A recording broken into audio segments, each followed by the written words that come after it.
constelación me asombras para pintar el dibujo. Repites colores, sigues instrucciones, te entretienes. Tu mirada atenta al detalle de lo que tus padres te enseñan.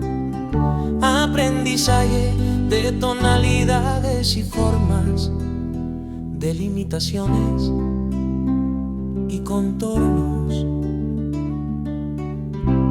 Tu pequeño delantal bien apretado, tu mesita de colores,